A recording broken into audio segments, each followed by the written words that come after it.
À très bientôt. On a retrouvé Grégory Volokin, le président de Mescart Financial Services aux États-Unis. Grégory, rebonjour. On va reprendre le cours de notre conversation. On en était sur évidemment les propos de Jérôme Powell devant la Chambre des représentants. Il est question évidemment de Covid avec cet avertissement de l'OMS. La pandémie n'est pas terminée et elle a même tendance à s'accélérer au niveau mondial. Comment est-ce que cet avertissement est perçu au niveau mondial? Au niveau, des États-Unis?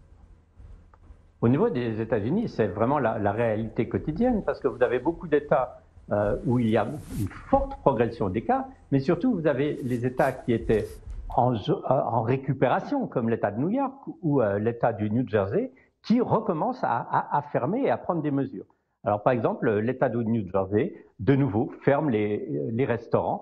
Et ça ne donne vraiment pas confiance aux Américains. Je pense que cette grosse crainte est revenue à l'avant des esprits. Et Jérôme Powell le dit bien, il dit nous on fait tout ce qu'on peut, la Fed fait tout ce qu'elle peut, mais vraiment la grande question c'est que si Covid reste une menace et qu'il n'y a pas de vaccin, l'avenir sera très difficile pour l'économie et il faudra des relais.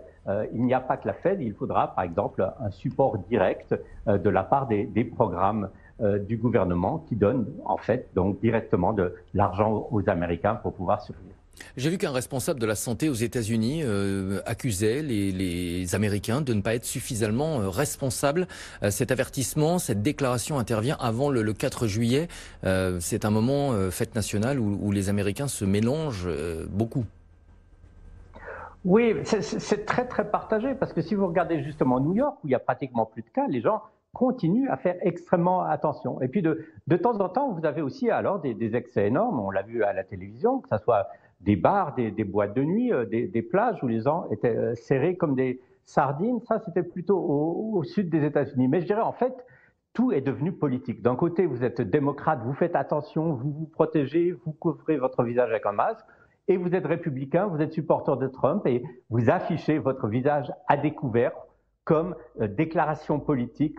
On est libre, on fait ce qu'on veut, les Américains sont les plus forts. Donc malheureusement, d'un problème sanitaire, c'est devenu un problème politique. Et si on pense que 44% pour le moment des Américains sont encore dans le camp de Trump, on peut dire qu'il y aura encore beaucoup de problèmes parce que beaucoup d'Américains ne pourront pas prendre les mesures de protection nécessaires.